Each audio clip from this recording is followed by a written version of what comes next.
Max, what's the feeling like among the players this morning as you come in for recovery? Only seen a couple. Not great.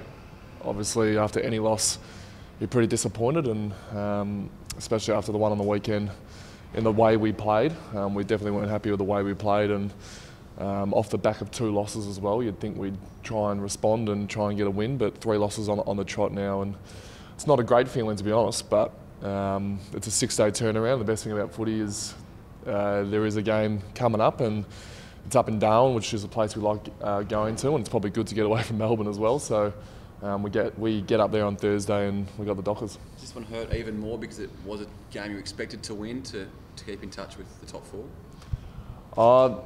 Look, to be honest, I don't think you're expected to win any game. There's probably the most even competition is around round 14 to round 18, and you see some teams that won on the weekend like Doggies, Crows, Brisbane.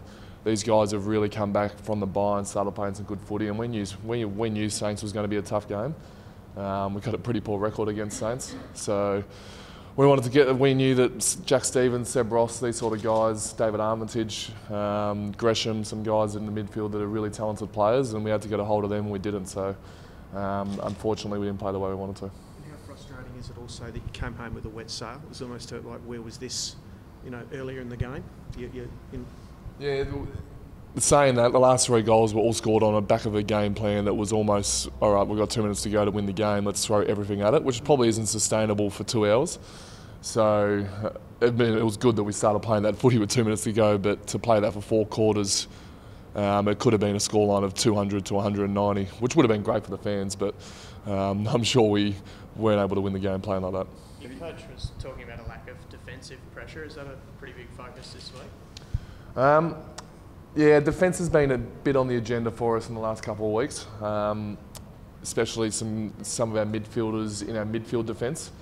The guys who are getting numbers for Saints were the mids again, so Gresham and Armitage and whatnot. So we've got to get better at that.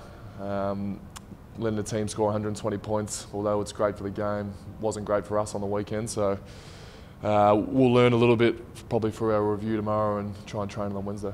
We loved how bold you were a few weeks ago in terms of talking about September aspirations and that sort of thing, and you're sort of the hype team for a few weeks there. Is there any chance that any of the group got caught up in some of that? Do you think you've had the 3 losses on the back of that?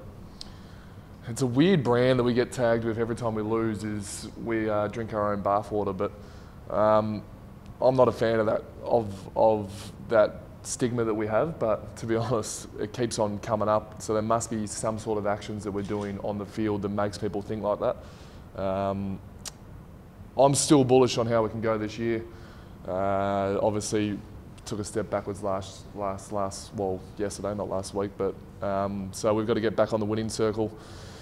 Fremantle this week, pretty exciting game for us to go up to Darwin, and then Doggies from there, and then some really big games. So it's a pretty exciting next couple of weeks for us. You obviously last year there was so much hope and you just missed out. Is there ever an element in your mind of here we go again, or is there a confidence this year that's different? I'm not thinking here we go again yet, and I hopefully won't for the rest of the year, but it's still a position that I haven't been in, to be honest. With this club, with this team, we've got some pretty good young talent. That's costing us at the moment at times as well with some of our losses, but I'm pretty happy with the team I'm in and the position we're in as well. Yesterday you were pretty excited about the prospect of playing against Sandy this week, but now it looks like he might be out. Is that disappointing? Well, that's not very clear from Ross Lyon's press conference. I'm not sure if Sandy is playing or not, but I'm pretty excited to play Sandy if he does play. If he doesn't, they got an abundance of young rucks that seem to be quite talented in Ryan and Jones. So, and Aptness did a pretty good job on Steph yesterday as well. So no matter who plays, I know it's going to be pretty tough, especially up in the heat. Just on that stigma that you just spoke about, I think you kicked the first 3 goals yesterday, and it looks like it could have, been a blowout. Do you think even in games that the players might have got a little bit ahead of themselves yesterday when everything was going right in the first 10 minutes, and then you seemed to just stop and St Kilda got a run on? Yeah, again, I'm not going to answer that question saying that we're ahead of ourselves, because I don't think that's the right way for us to speak. It might be a stigma that we have from the media, but it's a game of flows, and we kick the first 3, Saints then kick the next 5, and then it sort of stayed at that 15-point margin for the rest of the game. If we get ahead of ourselves, do we then go on and lose by 70 or something like that? So Saints played a pretty good game of football.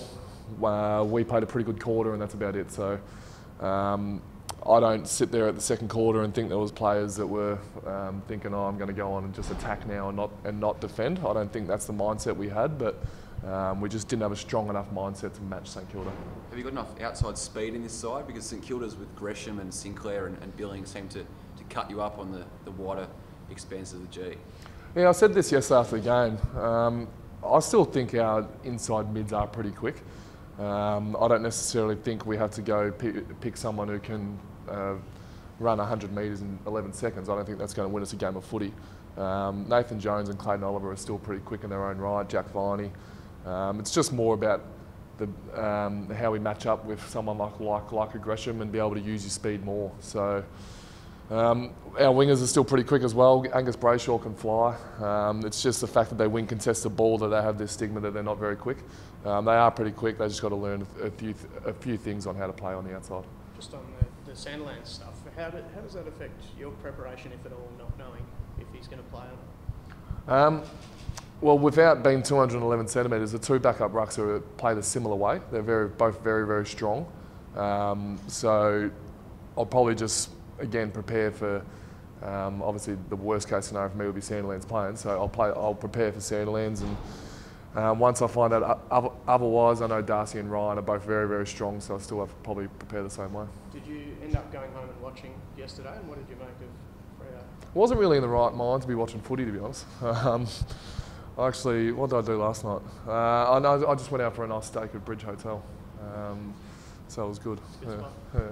Is it a big mental adjustment from where you have been the last 3 weeks to where you want to be, or is it that smaller gap, I guess, between your best and what you produced in the last couple?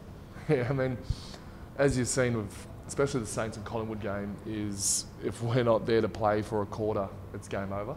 So that's a key learning for us.